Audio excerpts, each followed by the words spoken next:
Nimshukuru sana Mheshimiwa Riziki Pembe kwa upande wa Zanzibar na timu yake, lakini nimshukuru sana Mheshimiwa Paul Christian Makonda kwa kazi nzuri ambayo anaifanya na timu yake.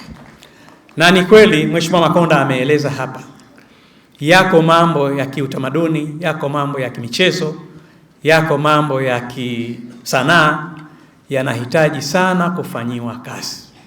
Mheshimiwa Makonda, nikiri yale uliyoyazungumza hapa, hasa yale ya kimichezo, kwa kweli yanawakera sana Watanzania. Katika hali hii ya serikali zetu ambayo zinafanya kazi kubwa ya kujenga miundombinu ya viwanja vya kisasa, leo nakuta timu wachezaji wamesajiliwa kwa gharama kubwa, wanakwenda kuchimba kwenye miwanja ile.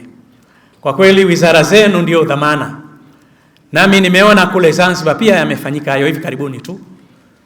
Waheshimiwa mawaziri, naomba mchukue nafasi zenu, mtoe adhabu kali kwa wale wanaohusika na uharibifu huo wa miundombinu. Kama tunakusudia kuendelea, tunapaswa tujiandae vizuri.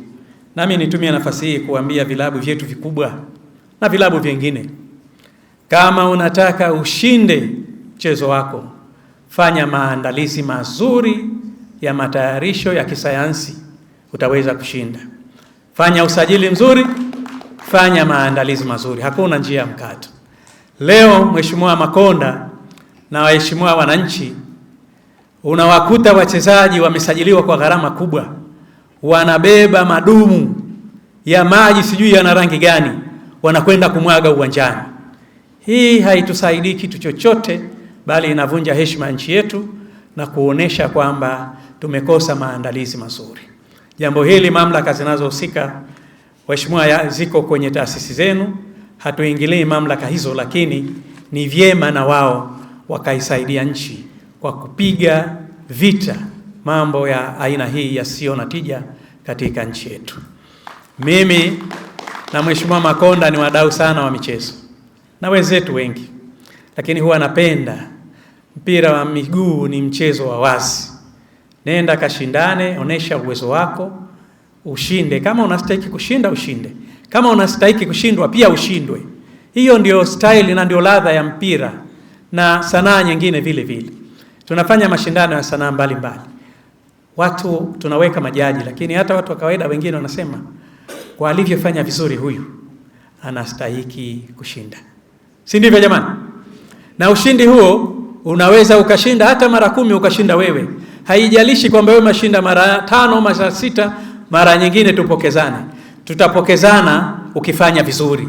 Kama unaendelea kufanya vibaya, huyo mwingine ataendelea kushinda hata mara 10. Huu ndio ustaarabu wa ushindani ulivyo. Kwa hiyo mimi Mheshimiwa Makonda naunga mkono. Na kwa kweli nasema hili kwa sababu nathamini juhudi kubwa. Mimi ni mtendaji mkuu wa shughuli za serikali pale Zanzibar. Najua thamani na gharama ya matengenezo ya miundombinu ya uwanja. Leo hii tunakimbilia kwenye AFCON. Uliza gharama ni kiasi gani ya matengenezo ya miwanja hii. Gharama ni kubwa. Kwa kweli tunapaswa kuilinda miundombinu, tunapaswa kuwa walinzi wa rasilimali za nchi yetu. Fedha hizi zinazotumika ni fedha za Watanzania wote. Kwa hiyo tunapaswa kuziheshimu, kuzilinda kwa maslahi ya Watanzania, na hii ndiyo msingi wa kazi na utu tunasonga mbele.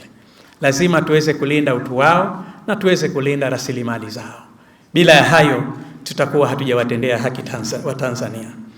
Mheshimiwa mawaziri, ni washukuru sana pamoja na timu zenu nyote. Kwa kweli mmefanya kazi kubwa, na mimi naamini zile dhamira za viongozi wetu wakuu, Rais wa Jamhuri ya Muungano wa Tanzania Daktari Samia Suluhu Hassan na Rais wa Zanzibar na Mwenyekiti wa Baraza la Mapinduzi Daktari Hussein Ali Mwinyi, zitaweza kufikiwa katika utekelezaji wa maazimio haya ambayo tumeyakusudia.